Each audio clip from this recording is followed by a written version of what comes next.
Bismillahirrahmanirrahim. Assalamualaikum warahmatullahi wabarakatuh. Semoga keselamatan, rahmat dan berkah Allah ada pada bapak-bapak dan ibu-ibu semuanya. Amin ya rabbal alamin. Alhamdulillahilladzi an'amana bi nikmatil iman wal islam. Asyhadu an la ilaha illallah wahdahu la syarikalah wa asyhadu anna Muhammadan abduhu wa rasuluh.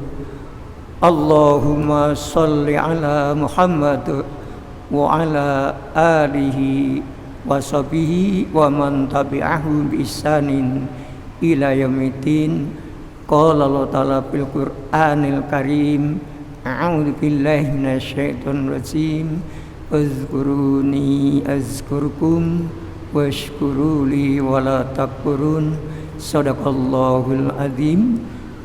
Bapak-bapak, ibu-ibu, jamaah salat duhur Masjid Raya Candi Lama yang dirahmati dan dimuliakan Allah Ta'ala, mari pertama-tama kita untuk bersyukur kehadiratnya atas limpahan rahmat, hidayah dan taufiknya. Alhamdulillah, di tengah-tengah kehidupan, kesibukan, urusan duniawi ini, kita atas izin dan kemudahan dari Allah kita dapat melaksanakan kewajiban, yaitu sholat duhur secara berjamaah di Masjid Raya Candi Lama ini.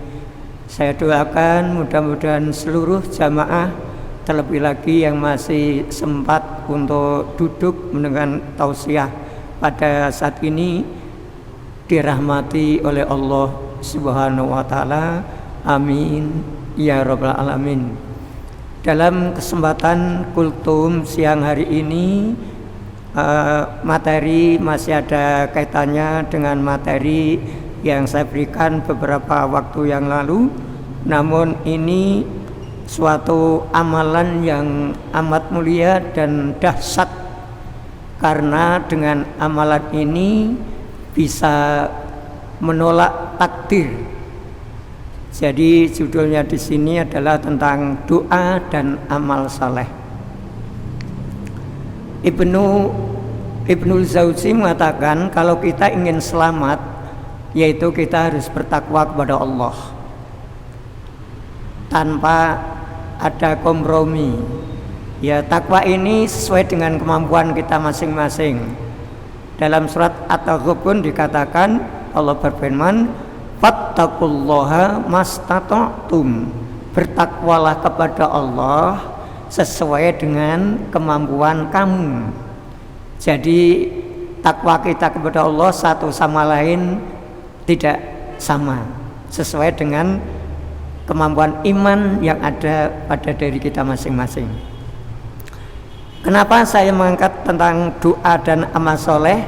Karena ternyata amalan ini amat luar biasa kalau kita lakukan. Kenapa? Belum melakukan, Allah sudah menyampaikan dalam Quran surat Al-Ghafir ayat 60. Allah berfirman, ud'auni astajib lakum. Mintalah kamu, berdoalah kamu kepadaku, pasti akan aku beri, aku kabulkan. Ini informasi yang ada dalam Al-Quran.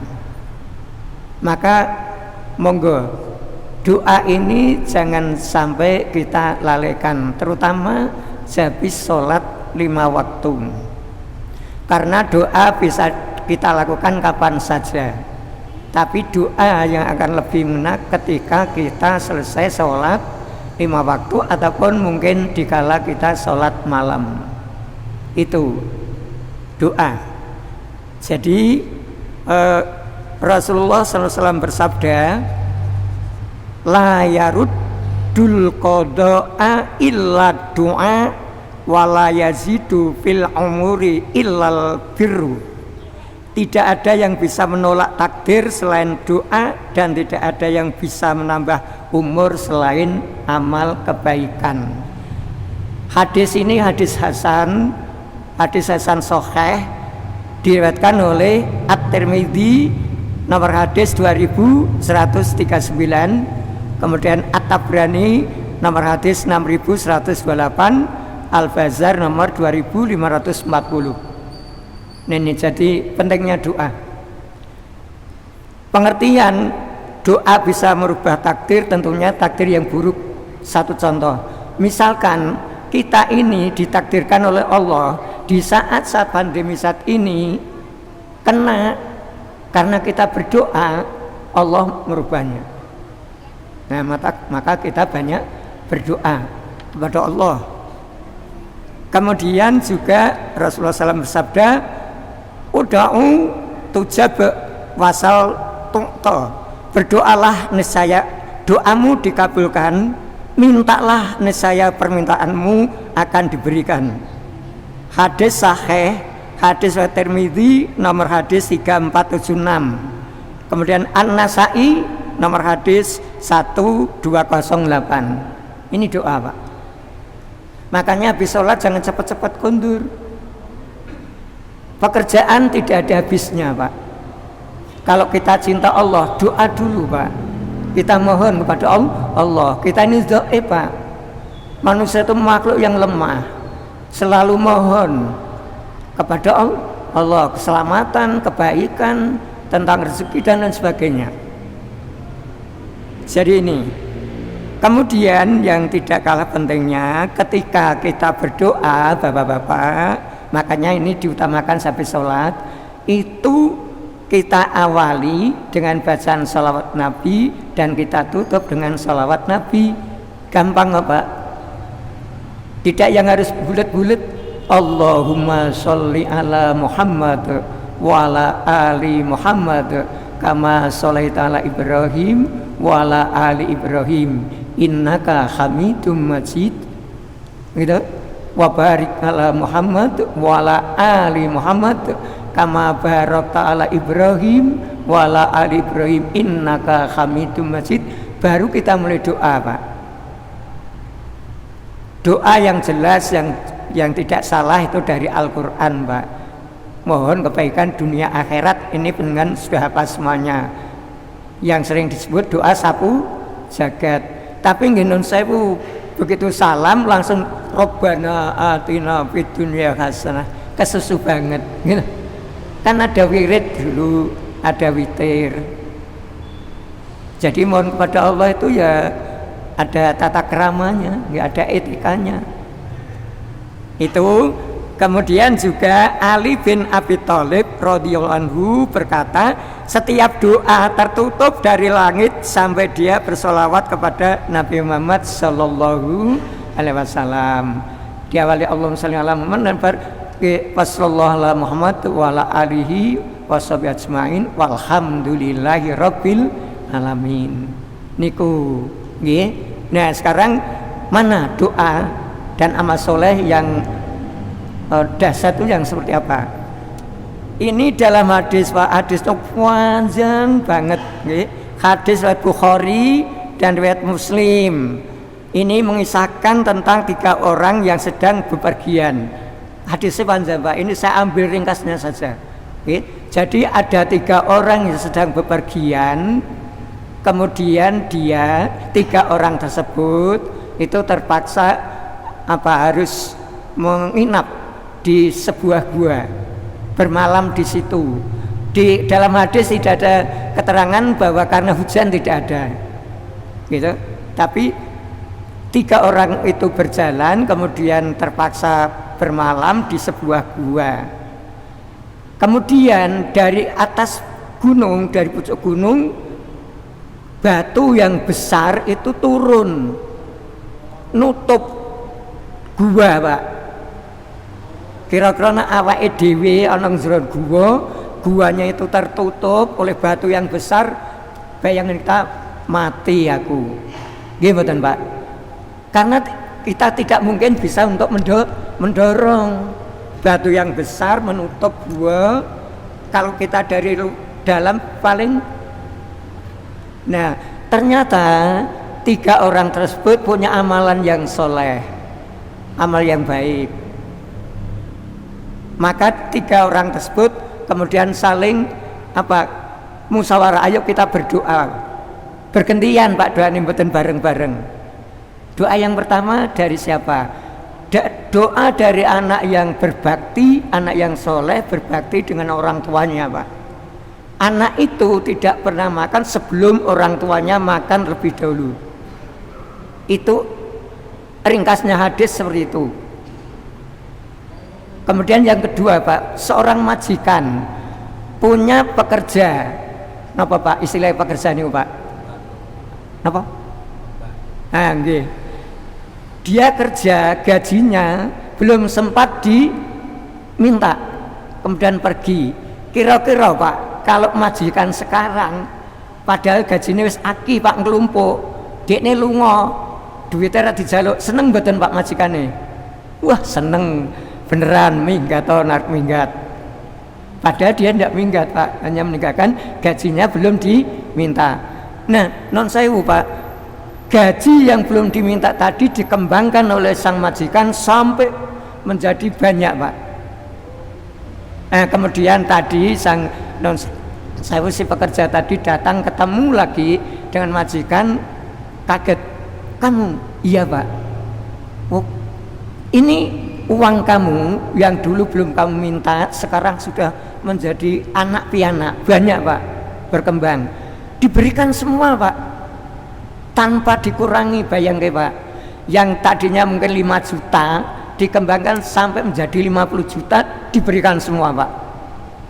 Ini yang kedua, majikan yang amat sangat baik hati, dermawan. Sedangkan yang ketiga, orang tersebut yang ada di dalam gua gitu, orang tersebut orang yang memberi uang kepada seorang wanita yang cantik Pak, luar biasa. Terus diberi, si wanita itu mungkin enggak, Bapak kok selalu memberi uang, ini mungkin ada maunya, mesti ngoten Pak nggih. Saya bayangke Pak, seorang wanita kemudian ada seorang bapak yang duitnya akeh, selalu memberi, wah ini pasti ada maunya. Betul Pak. Suatu ketika karena sudah merasa memberi uang, si laki-laki tadi mendatangi wanita untuk diajak berbuat yang mungkar Pak. Tapi si perempuan ini pinter, Pak jangan dulu, kita kan belum nikah. Kemudian si laki-laki itu astagfirullahaladzim, betul. Akhirnya apa Pak? Tidak jadi dia melampiaskan syahwatnya itu Pak. Nah kemudian 3 orang ini berdoa. Yang pertama, ya Allah, jika perbuatan saya ini baik, anak berbakti dengan orang tua tadi loh Pak, tidak membiarkan orang tuanya menderita, tolong ya Allah bukakan batu ini. Kemudian dibuka Pak, geser tapi sedikit Pak, sudah kelihatan lubang. Alhamdulillah kan sudah tidak pengap lagi, sudah bisa merasakan udara. Kemudian yang kedua Pak, yang majikan tadi, ya Allah jika suatu perbuatan saya yang tadi menahan uang yang belum saya berikan kepada majikan, kepada anak buah saya, artinya pekerja saya, sudah saya berikan semuanya tanpa ada sisa karena mencari ridhomu ya Allah. Kemudian doa itu batu mulai melebar Pak, tapi belum bisa keluar. Ketika orang tersebut belum bisa keluar. Kemudian doa yang ketiga Pak, ya Allah jika perbuatan saya yang tadinya mau berbuat itu loh Pak, maksiat, tapi karena sudah menolong si wanita tadi banyak harta yang diberikan, kemudian saya tidak melakukannya, kalau ini menjadi amal yang baik, saya mencari ridhomu ya Allah, tolong dibukakan batu ini. Kemudian buka Pak, 3 orang tersebut kemudian keluar. Alhamdulillah. Ini loh Pak doa, mohon pada Allah. Nah di saat-saat seperti saat ini kita banyak berdoa dan beramal soleh. Tidak hanya doa saja, suka menolong orang lain, berakhlak yang baik. Insya Allah aman Pak, apapun bentuknya. Jangan mboten sa ribut usrak ngurusi orang yang kena pandemi. Sibukkan dalam hal zikir Pak, tenang hati kita. Buka Quran surat 13, surat Ar-Ra'd ayat 28. Ketahuilah bahwa zikir itu bisa menenangkan hati. Maupun tidak ngurus wilayah sana yang kena sekian, wilayah sana yang kena sekian. Stres mungkin jenengan merasa diurusi gitu. Tadi kan kita sudah berdoa kepada Allah, insya Allah kita diselamatkan oleh Allah. Kemarin sudah saya sampaikan banyak istighfar. Dengan istighfar itu hamba Allah akan aman dari azab.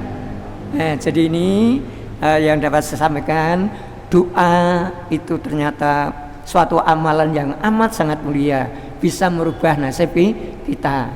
Maka setelah dengan sholat fardu tentunya jangan sempat meninggalkan tempat, baik itu sholat berjamaah ataupun sholat munfarid di rumah. Wirid, zikir, doa, ya kita doa sesuai yang apa kita inginkan. Kalau pengen rezekinya lancar, ya doanya bukan doa tolak balik. Nah niki Pak, barangkali bermanfaat, monggo nun sewu. Ini hanya sedikit, ini saya ngambil dari majalah Sunnah Pak. Doa mohon perlindungan dari bencana. Allahumma inni, maaf Bapak Haji Musman mboten saya pun hafal pentingan. Sanesipun mawon, sanesipun nggih. Oh nggih monggo.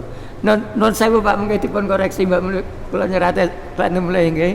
Allahumma inni a'udzubika min jahdil bala wa darakis saqa wa su'il qada wa samatatil a'da. Ya Allah, aku berlindung kepadamu dari beratnya musibah, rumitnya kesulitan, dari keburuknya akibat apa yang ditakdirkan, dan gembiranya musuh atas penderitaan yang menimpa. Hadis riwayat Bukhari dan Muslim Pak, monggo. Nak betul di astau dipoto mawon, mungkin itu diparing ke rencang. Penjenengan yang sedang ngamalkan, kasihkan teman yang lain Pak, kalau sudah pernah ngamalkan nggih. Kemudian yang kedua, doa mohon perlindungan dari berbagai macam penyakit nggih. Allahumma inni a'udzubika minal barasi wa jununi wal judami wa min sayyi'il asqam. Rawahu Abu Dawud. Ya Allah, sesungguhnya aku berlindung kepadamu dari penyakit belang, penyakit gila, penyakit lepra, dan dari segala penyakit buruk lainnya seperti saat ini Pak. Pandemi kan buruk tuh Pak, membawa maut tuh Pak, dibaca Pak. Hadis riwayat Bukhari, hadis riwayat Abu Dawud nomor 1554 dan disahihkan oleh Syekh Al-Albani dalam Sahih Sunan Abi Dawud nomor sama 1554. Demikian, mudah-mudahan bermanfaat apa yang saya sampaikan. Sekali lagi kita mohon kepada Allah, di saat seperti ini kita tidak usah panik, kita tetap berikhtiar baik secara medis ataupun secara ritual, terutama agama kita. Kita yakini Pak, apa-apa yang kita amalkan insya Allah Allah akan mengabulkannya. Demikian kurang lebihnya saya maaf. Akhir kata, nasrun minallah wa fathun qarib.